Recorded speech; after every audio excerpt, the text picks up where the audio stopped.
Hello everyone, I'm Irma Baker. Welcome to our show. We're so happy to have you with us today. And we're also happy to have one of our favorite local authors, our true crime writer, Jane Ann Terzillo. Jane, great to have you with us. Thank you so much. I'm so happy to be here. I'm delighted. Oh, I am delighted that just about every year you bring out a new book about crime in Ohio, particularly Northeast Ohio. Right. And you have a new book out now. It's called Wicked Cleveland. Wicked Cleveland, yes. Oh my gosh, how did you decide that you wanted to write about Wicked Cleveland? Well, to be honest with you, my editor from the History Press asked me if I was interested in it.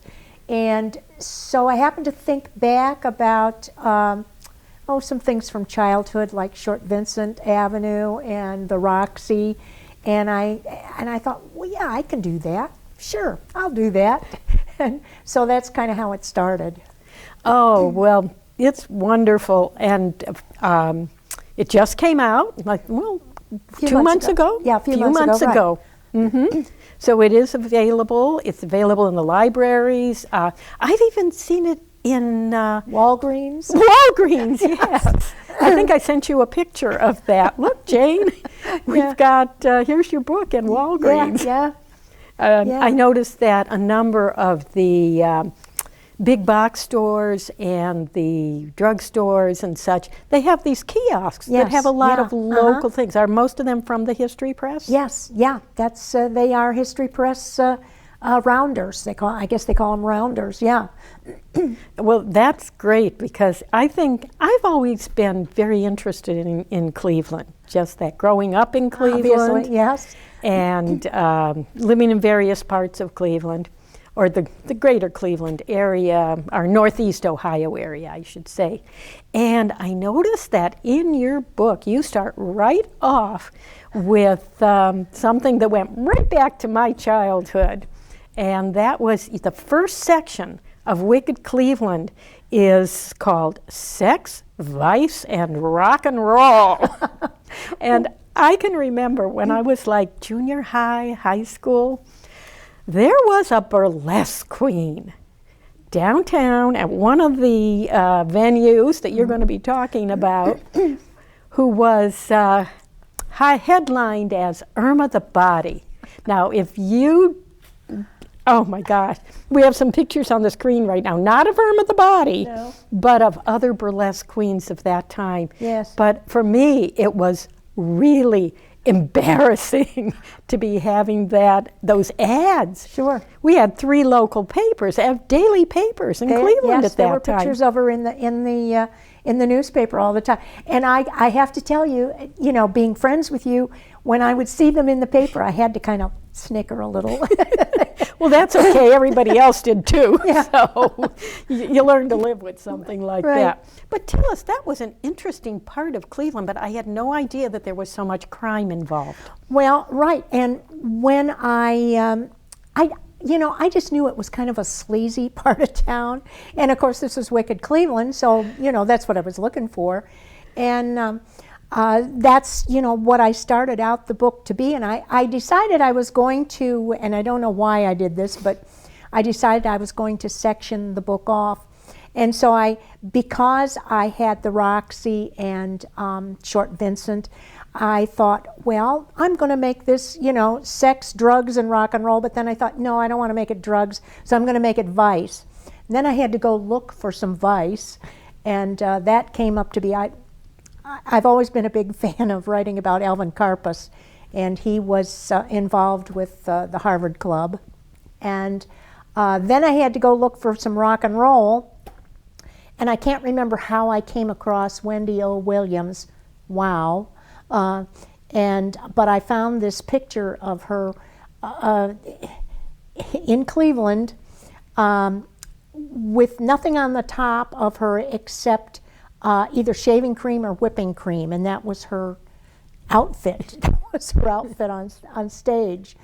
So that became Sex, Vice, and Rock and Roll. Well, you mentioned the Harvard Club, and I grew up very close to that. Mm-hmm. My best friend and I, we would ride our bicycles right through that area. I never knew any of that was Yeah. happening or had happened.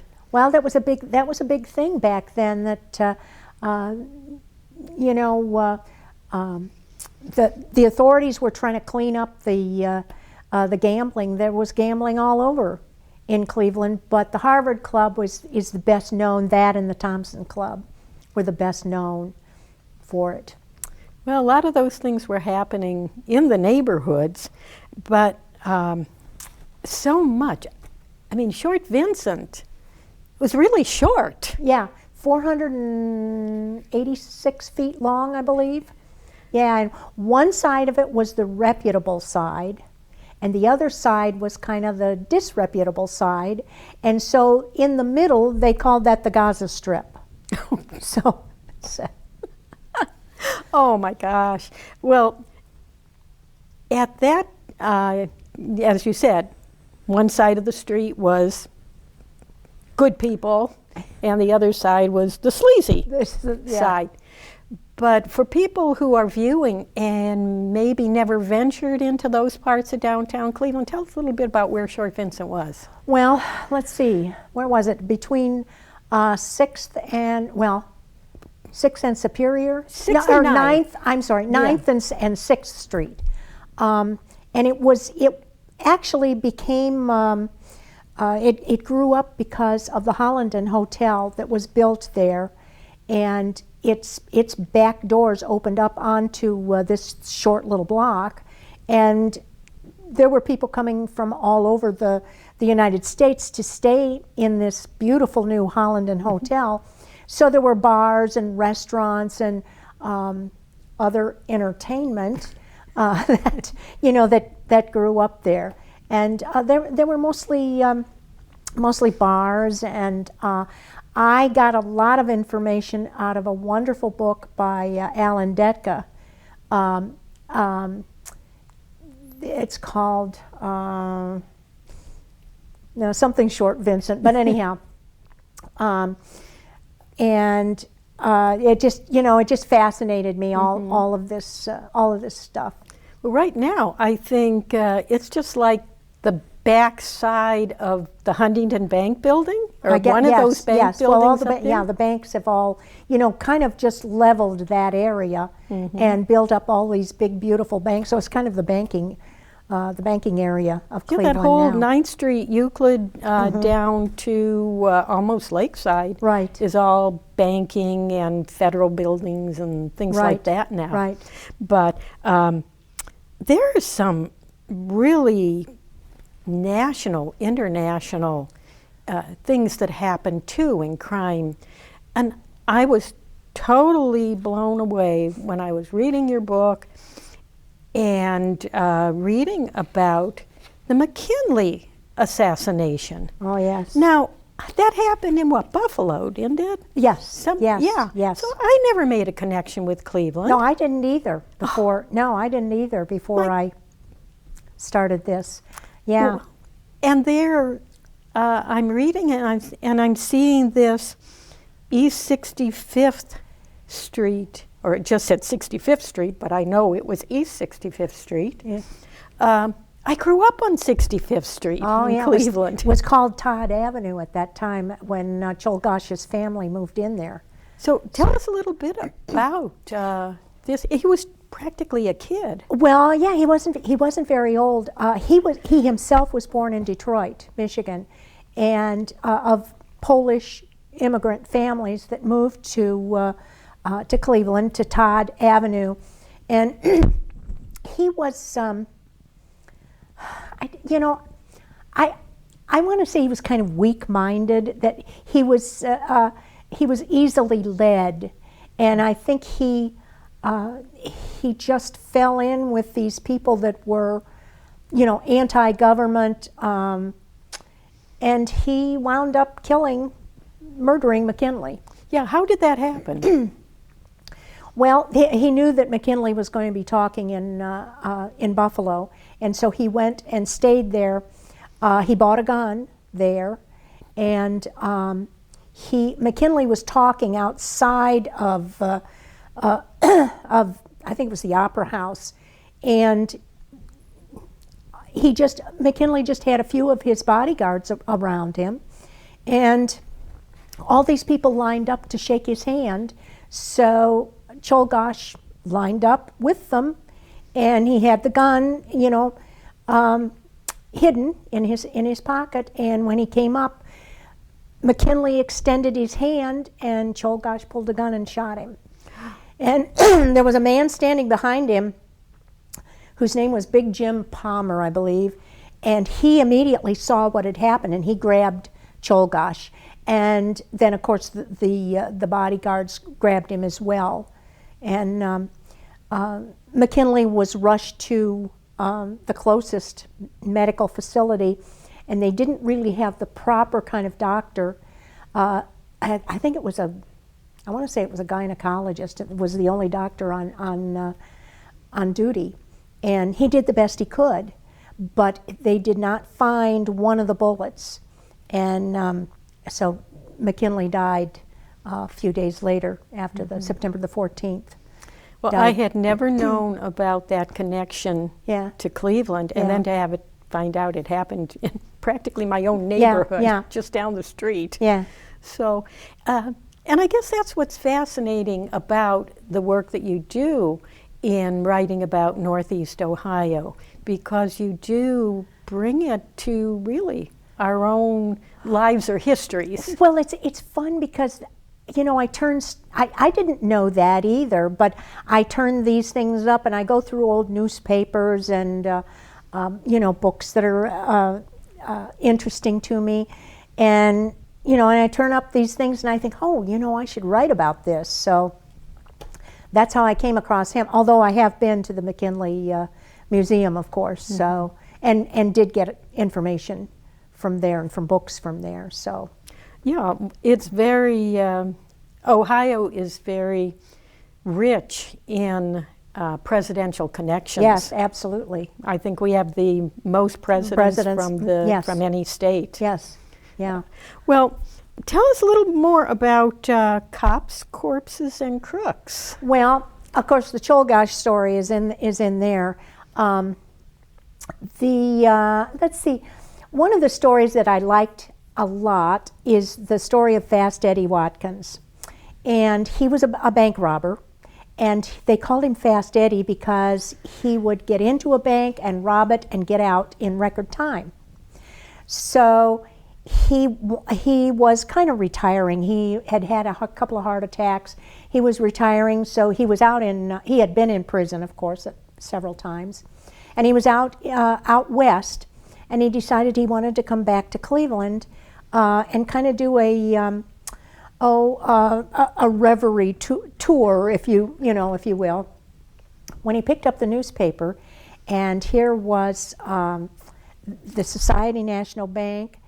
It was an ad that said that it was robbery proof, if you will.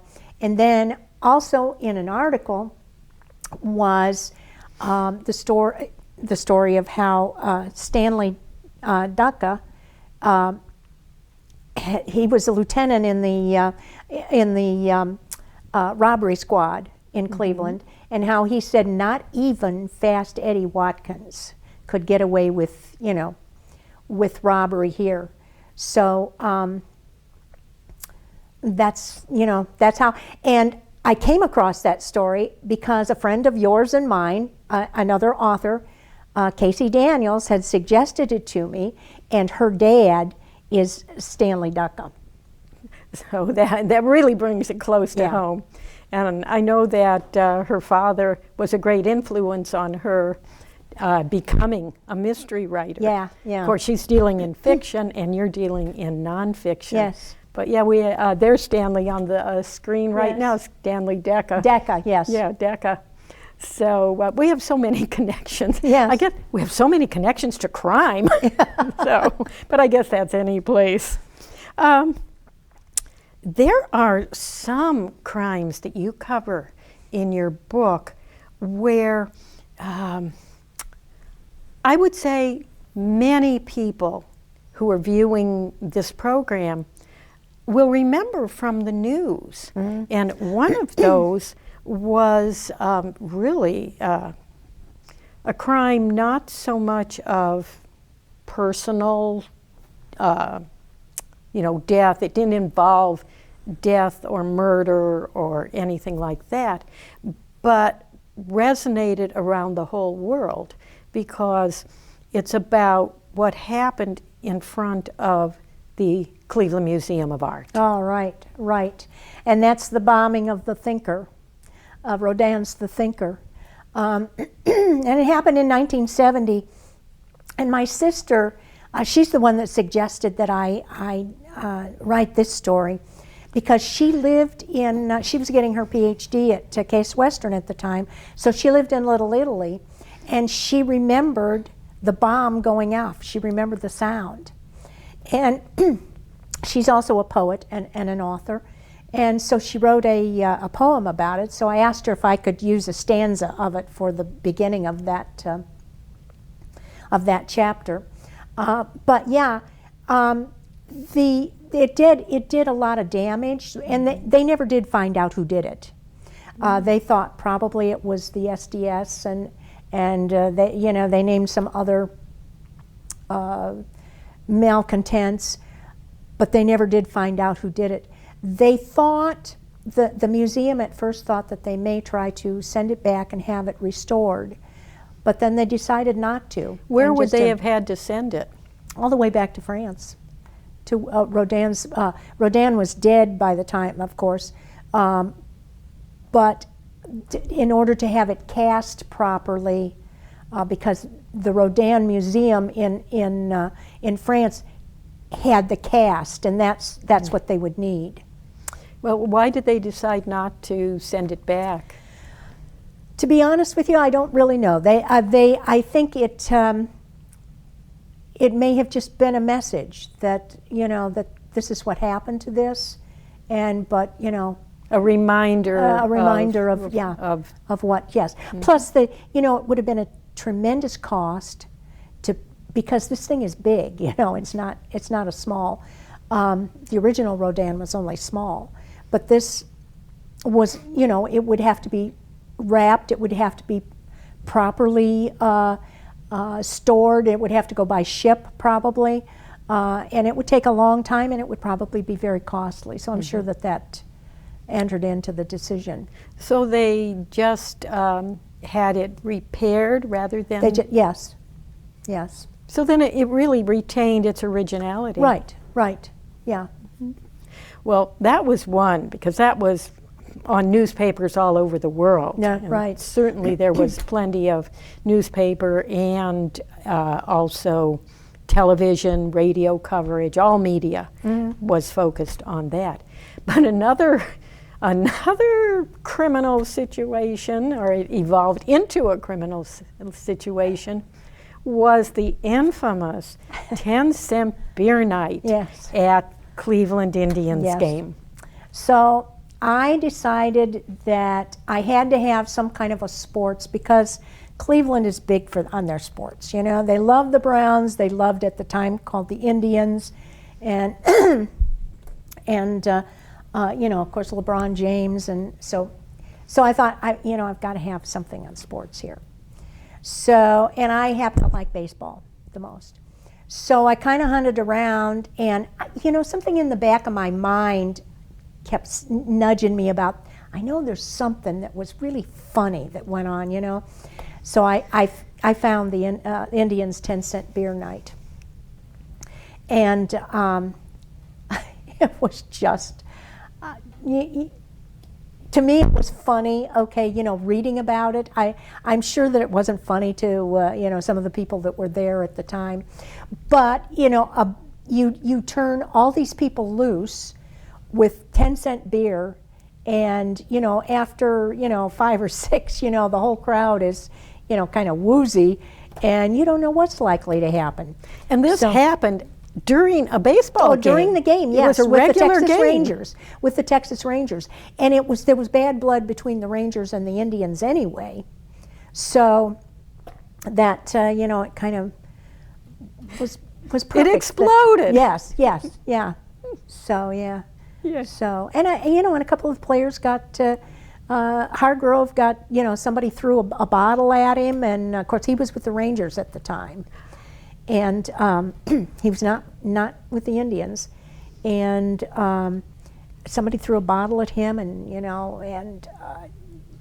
yeah, then, as you said, it wasn't funny in the actuality, but picturing it. And people got down onto the field, and the one third baseman lost his cap. This drunk guy comes up and just, flips his cap off from him, and then a fight starts, and so they finally called the game, and of course the Indians. The game that had no end. They had no end. Yes. Oh yeah, we have so many things. Well, one that I would say just about everybody who listens to the news over the past few years, because I don't remember exactly when it was, but I certainly remember it because it's so recent, is the bank robber who was never found and now suddenly was. Yeah, well, okay, so this came about, I had written about Ted Conrad, who was a young man from Lakewood who worked at Society National Bank on the square. He was a vault teller, and he one night after work walked off with $215,000 in a paper sack that also had a Fifth of Canadian Club and a carton of Marlboros, and he was never seen again.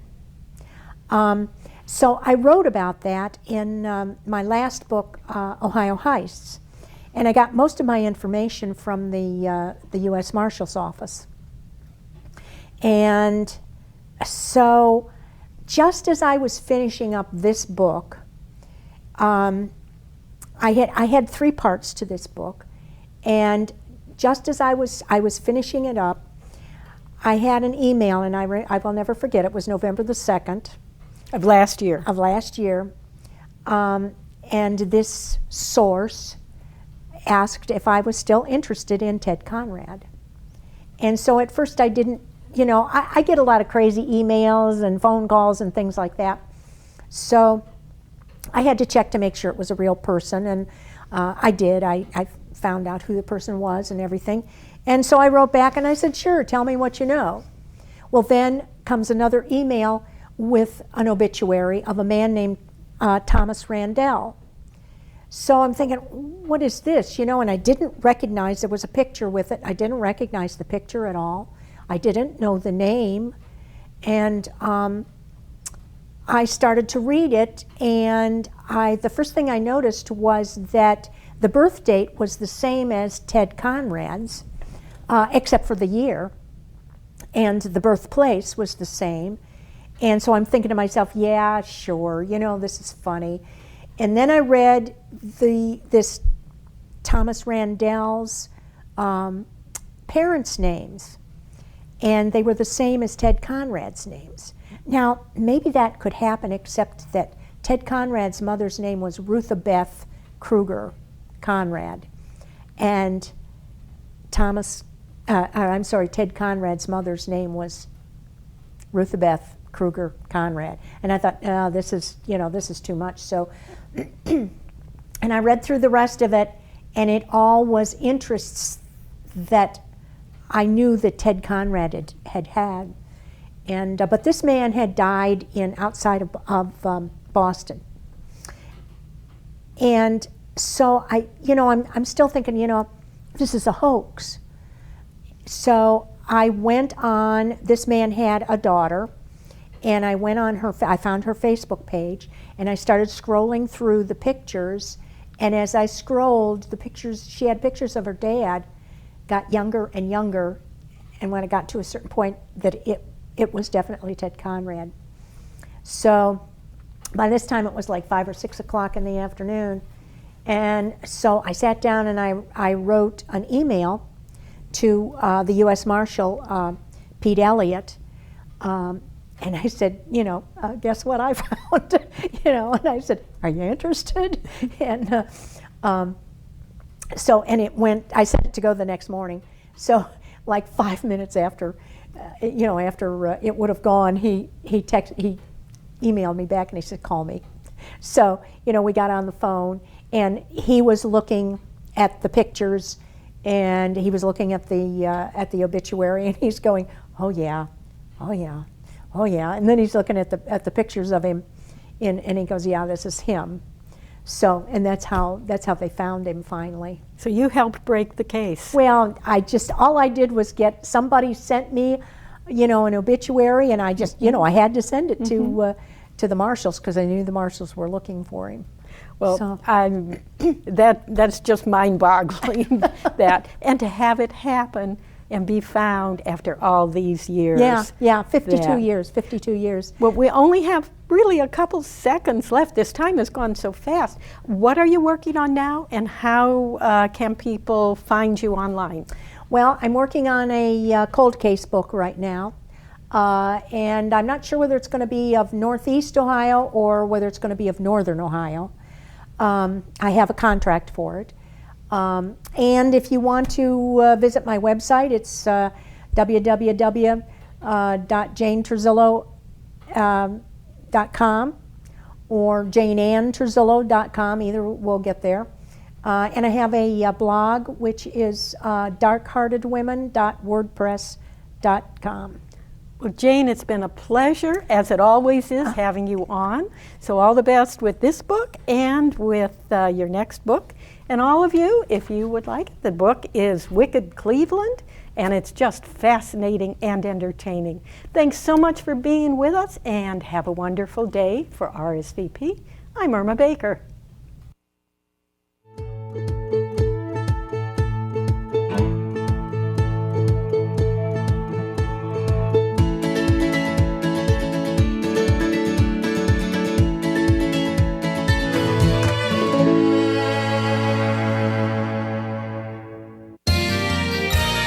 You are watching WCTV, Wadsworth Community Television.